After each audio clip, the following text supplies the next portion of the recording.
Karnataka state वक्फ board की जानिब से हज भवन में रियासत के मस्जिद कमेटियों के मुतवल्लियान और सेक्रेटरी व इमाम को ट्रेनिंग दी जा रही है। इसका इफ्तिताह पिछले दिनों वफ़ के वजीर ज़मीर अहमद खान के हाथों अमल में आया था।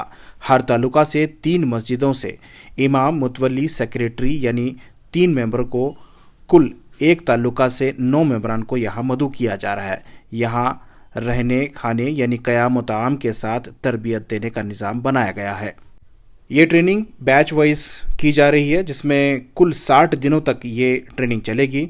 आज छठी बैच का तीसरा दिन था, जो तरबियत हासिल करने के लिए यहाँ पहुँचे थे। इख्तितामी दिन था जिसमें धारवाड़, हुबली, मंगलूर, बागलकोट से इमाम, मुतवल्लियान और सेक्रेटरी वगैरह इसमें शरीक रहे थे।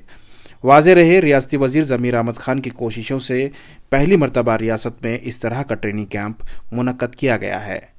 मस्जिद वन मूवमेंट यानी मुस्लिम डेवलपमेंट काउंसिल की रहनुमाई के साथ ये प्रोग्राम मुनक्कद किया जा रहा है।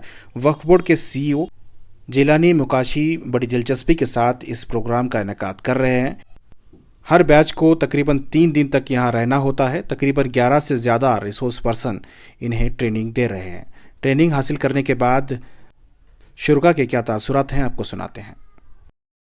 आज जो प्रोग्राम हुआ, अब तक हमारे जहन में जो था मस्जिद सिर्फ नमाज़ पढ़ना जाना, ये जो 3 दिन के अंदर हमें सीखने मिला, इसमें 100 जो सवाल देते, अगर 10 सवाल पर भी हमें अमल करेंगे, हमारे मस्जिद और मस्जिद के आसपास की भुखमरी और जहालत, बेदीनी, ये सारी ख़त्म हो सकती है। हम मस्जिद से हमारे सारे मसाइल हल कर सकते हैं। हमको बहुत कुछ फ़ायदा हुआ और यहाँ के इंतज़ामिया ने बहुत सारा हमारा अच्छा इंतज़ाम किया है। बहुत अच्छा करें।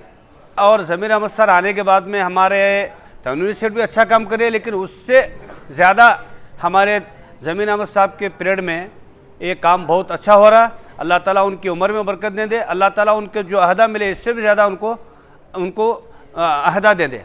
हमारी दुआ है अल्लाह ताला उनके सेहत को और उनको सेहत और तंदुरुस्ती के साथ में उनके हयात में दिन दूनी रात चौनी तरक्की अता फरमा दे और अल्लाह ताला नजर बस से उनकी हिफाजत फरमाए। और हमारे मुकाम में उनका हजरत का बड़ा प्रोग्राम, मेरा नाम मोहम्मद हसन है, हमारे गुज़श्ता महीने उनका बड़ा प्रोग्राम था। ये हजरत का कुछ अपनी तबीयत की नासाजी की वजह से हमारे वो प्रोग्राम में हमारे गाँव को शिरकत नहीं करे। कई के लोग नहीं आने की वजह से पागल हुए, 2-4 लोगों को हमें एडमिट करना पड़ा। ऐसे हमारे शहर में ज़मीर अहमद साहब हमारे प्रोग्राम में नहीं आए, बड़ा एडमिट करना पड़ा। उनके सियाने वाले हैं, नहीं आए, उन्होंने नहीं आने की वजह से उनको एडमिट करना पड़ा। ये हमें बेलगाम में स्टेशन में जाके ज़मीर अहमद साहब से बोले भी हैं। और हमारा दरख्वास्त है कि ज़मीर अहमद साहब जल्द से जल्द रमज़ान से पहले किसी हमारे प्रोग्राम में हमारे गाँव में शिरकत कर। अच्छा था तेरदाड़ जमखंडी तालुका नहीं आए बोल को जैसा। अस्सलाम वालेकुम। सबसे पहले मैं अल्लाह और उसके रब्बुल इज़्ज़त मोहम्मद जनाब रसूलुल्लाह सल्लल्लाहु अलैहि वसल्लम का बहुत बड़ा एहसान है हम पर, जो हमें 3 दिन के लिए यहाँ डिप्यूट किया है। और सबसे पहले मैं all India Muslim development council का ज़िम्मेदारों को शुक्रिया अदा करता हूँ। साथ ही साथ उनके टीचर्स, जो हमें 3 दिन हमें बहुत अच्छा सीखने को मिला, उससे बहुत से हमें जानकारी हासिल हुई। हम हुबली से आए हैं, हुबली जुम्मा मस्जिद जमात भंडार बेस, उसका मैं मुतवल्ली हूँ।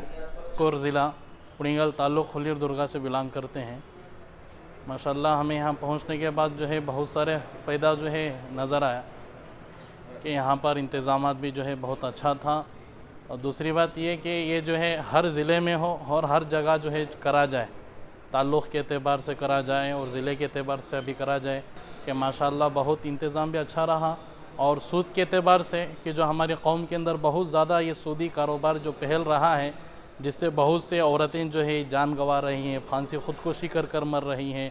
परसों हमारे ताल्लुक़ का एक वाक़या है कि औरत जो है बहुत ज़्यादा सूद लेने की वजह से ख़ुदकुशी कर मर गई। ऐसा जो है नौजवान भी मर रहे हैं। तो इसलिए जो है ज़्यादा से ज़्यादा सूद के बारे में जो ये लानती जो सूद है, इसके बारे में माशाल्लाह अतीक़ुर रहमान साहब ने भी बहुत अच्छी जो है राय पेश की और उसके बारे में बहुत अच्छा उन्होंने भी जो है समझाया है। तो अच्छा है कि जो है इसके ऊपर जो है ज़्यादा से ज़्यादा ज़ोर दिया जाए। अल्हम्दुलिल्लाह, अल्लाह के फज़ल करम से यहाँ पर आने के बाद इमामों के मुतालिक बहुत सारे बातें आए हैं कि इमाम मस्जिद के लिए क्या कर सकते हैं, मस्जिद में क्या प्रोग्राम कर सकते हैं। मस्जिद सबसे पहले उलमा को सामने कर रहे हैं और उलमा के ज़रिए से काम को आगे बढ़ाना चाह रहे हैं। जब तक उलमा सामने आगे नहीं बढ़ेंगे काम नहीं बढ़ेगा। उलमा के साथ साथ मिंबर मुतवल्ली सब साथ देंगे तो इंशाल्लाह काम ज़रूर बढ़ेगा। हम भी ये चाहते हैं कि ज़रूर सब साथ दें और काम करें। बहुत उन्होंने अच्छा यहाँ पर इंतज़ाम भी किया और सारे मुसलमानों को तरतीब भी दिला रही है। ऐसे ही अगर तरतीब चलती रहेंगे तो हिंदुस्तान चाइना से भी आगे जाएगा और ये इनका ये अच्छी सोच है। और हर इंडिया के अंदर हिंदू मुस्लिम सिख ईसाई इनके साथ भी अच्छी यहाँ पर तरबियत आप साथ में रहने का दावत भी दे रहे हैं यहाँ पर और अच्छी से अच्छी तरबियत दे भी रहे हैं हमें। जब हमने इस ट्रेनिंग कैंप के रिसोर्स पर्सन, जो तकरीबन 11 से ज़्यादा रिसोर्स पर्सन हैं, उनमें से एक रिसोर्स पर्सन सैयद एजाज से बात की, उन्होंने कहा कि वो वफ़ के ताल्लुक़ से ट्रेनिंग दे रहे हैं, वफ़ के ताल्लुक़ से वो जानकारी दे रहे हैं। ऐसे में जब मुतवल्लियों से बात कर रहे हैं तो वफ़ के मसाइल उनके सामने आ रहे हैं, जिससे वो काफ़ी परेशान हैं। वफ़ के हालात जिस तरह से हैं वो खुद ही बता रहे हैं। सुनिए। जो आपका टॉपिक है वो वफ़ का है, तो वफ़ के टॉपिक में जब हम मुतवल्लियों से बात कर रहे हैं तो आपको क्या फीडबैक मिल रहा है, क्या नई चीज़ें उसमें देखने को मिल रही है और किस तरह से ट्रेन कर रहे हैं आप लोग? ये हम जो इस वर्कशॉप में जो ट्रेनिंग दे रहे हैं, मुख्तलिफ मौजू पे ट्रेनिंग दे रहे हैं हम। मेरा जो सब्जेक्ट है, मैं वक्फ बोर्ड की जानिब से यहाँ पर इंचार्ज हूँ और मेरा जो टॉपिक है वो वक्फ की टॉपिक है और वक्फ के मसाइल, इन बातों पे जो है मैं ज़्यादा ज़ोर दे रहा हूँ। सबसे पहली बात, ये लोग जो है वक्फ के मुताल्लिक़ से बहुत सारी चीज़ें इन लोगों को नहीं मालूम, यूँ कहूँ कि सिफर के बराबर हैं। तो मैं इसकी तारीख़ इन लोगों को बयान करता हूँ, इन्हें कहाँ से शुरू हुआ, कहाँ कौन कौन से क़वानीन इनके ऊपर लागू होते हैं, वफ़ की प्रॉपर्टी कितनी है, वो कैसे चली गई, वो ख़ारिज कब हुई, कितने हज़ार एकड़ ज़मीन हमारे से चली गई, अब कितनी बाकी है, उसका तहफ़्फ़ुज़ क्यों कैसे किया जाए, इन बातों पे जो है मैं रोशनी डालता हूँ। और ये लोग से पूछता हूँ कि आपके मसाइल क्या हैं। तो बड़े दुख की बात है कि जो मसाइल आज ये मुतवल्ली या इदारे जो फेस कर रहे हैं, ये जो लोग, बड़ी दुख होता है जब इन लोगों को मैं सुनता हूँ। अब लगभग हमारे 6 सेशंस हो चुके हैं, 6 सेशन में 600 मुतवल्लियों से मैं फेस कर चुका हूँ। ये लोगों के जो मसाइल हैं, हर एक 3 दिन की ट्रेनिंग में जो मसाइल मेरे सामने आ रहे हैं, बड़ा दुख होता है, बड़ा अफसोस होता है कि इनके मसाइल, ये लगभग 3 महीनों से जो हालात कर्नाटक स्टेट में रहे, इसके पस मंज़र आज मुतवल्लियों की ये हालत है या इदारों की ये हालत है कि ये किसी दफ्तर में जा नहीं पा रहे हैं, कोई तहसीलदार इनको क़रीब नहीं ले रहा है, झिड़कियों से ये सामना कर रहे हैं। और बाज़ जगहों पे तो आज पुलिस वाले जो है इस जगह पे काबिज़ हैं और इन लोगों को जाने तक नहीं दे रहे हैं। तो ऐसे हालात बर्पा हो चुके हैं, बड़े गंभीर हालात हैं। सबसे पहले इसको जो है प्रायोरिटी पे ये वक्फ इदारों को सोचना चाहिए कि इनका क्या मसाइल हैं, एक अलग सेल बनानी चाहिए और इनको जो है बहुत ही संजीदगी से इन लोगों को सुनना चाहिए। ये चीज़ मैं यहाँ पर आने के बाद मैं देख रहा हूँ और बहुत दुख होता है मुझे देखने के बाद कि आज हालात कहाँ पर आ पहुँचे हैं। जिस तरह से आप ट्रेनिंग दे रहे हैं, तो वक्फ के किन चीज़ों को आप मुतवल्लीस को कन्वे कर रहे हैं? देखिए, सबसे पहले मैं इन लोगों को इसकी तारीख़ बोलता हूँ। बड़े अफसोस की बात है कि लोग वक्फ किसको कहते हैं ये ख़ुद इनको नहीं मालूम। इसकी वजाहत करता हूँ, उसके बाद इन लोगों को जो ज़मीना जो दिए गए हैं, जो पुराने ज़माने ख़दीम बादशाहों ने जो इनको ज़मीनात दिए हैं, उसके डॉक्यूमेंटेशन पे बहुत ज़ोर दिया जाता है, बहुत डॉक्यूमेंटेशन। इनके पानी, इनके कॉरपोरेशन के, ग्राम पंचायत के, म्यूनिसिपालिटी के, इनके ऊपर जो है ना बहुत ज़ोर दिया जा रहा है कि भाई आपने डॉक्यूमेंट्स को सीधा करें। सबसे पहले अपने जो 1965 के जो पब्लिकेशंस हैं उसके मुताबिक आपके डॉक्यूमेंटेशन हैं या नहीं हैं, इस पे गौर करें। और जो लैंड रिफॉर्म्स में या इनाम्स अबॉलिशन एक्ट में जो चले गए हैं उसमें बोगस एंट्रीज भी बहुत हुए हैं। हम इनको तरगीब दे रहे हैं, ये ट्रेनिंग दे रहे हैं कि आप जाने के बाद उस सर्वे नंबर पे इनाम्स अबॉलिशन एक्ट में या लैंड रिफॉर्म्स एक्ट में जितने भी जो जजमेंट्स हुए हैं उनके जजमेंट्स के कॉपी लो। अगर वो जजमेंट्स नहीं हुए हैं तो उन पे वक्फ बोर्ड से रुजू होकर उसको 54 के अंदर जो है ना उनको एविक्ट करने के लिए प्रोसीडिंग शुरू करो। इन बातों की तरगीब यहाँ पर हम दे रहे हैं। एज अ रिसोर्स पर्सन यहाँ आए हैं, जी जी, क्या करते हैं आपके पास? मैं जो है अतीकुर रहमान तमिलनाडु से हूँ, वनम्बाड़ी से ताल्लुक़ है मेरा।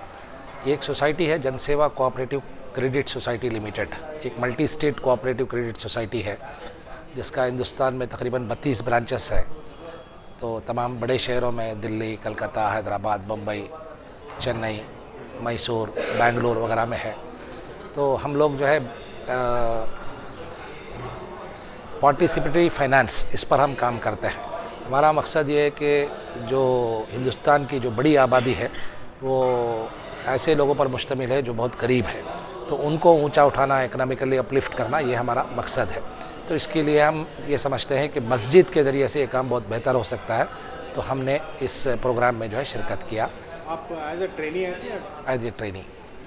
क्या सिखाया आपने? हमने ये कहा है कि आप जो है इस मुल्क के मईशत को बेहतर बनाने के लिए इस वक्त पूरी दुनिया का जो निज़ाम है वो सूद पर मबनी है, और सूद मालदारों को और मालदार बनाता है, गरीब को और गरीब करता है। ख़ास तौर पर हमारा मुल्क इस वक्त जो है बहुत बुरे तरीके से दो चार है। यहाँ के किसान खुदकशी कर रहे हैं, यहाँ के नौजवान जो है बेरोज़गार हैं, एम्प्लॉयमेंट नहीं दे रहे हैं। यहाँ जो है छोटे छोटे कर्जे लेकर लोग जो है खुदकशी कर रहे हैं। तो हम ये चाहते हैं कि अगर हम मुल्क में खुशहाली चाहते हैं तो पैसों का मुनसिफाना तकसीम होना चाहिए, सूद को जो है ख़त्म करना चाहिए। इंटरेस्ट फ्री जो सिस्टम है जो इस्लाम ने बताया है, जो सारे इंसानों के लिए, ख़ास तौर पर गरीबों के लिए है, उसे जो है इंट्रोड्यूस करना चाहिए। और हम हुकूमत हिंद से भी ये अपील करते हैं कि हुकूमत जो है इस सिलसिले में इक़दाम करे और मुसलमान जो ख़ास तौर पर सूद के बग़ैर काम करना चाहते हैं उनको वो अपॉर्चुनिटीज़ दे।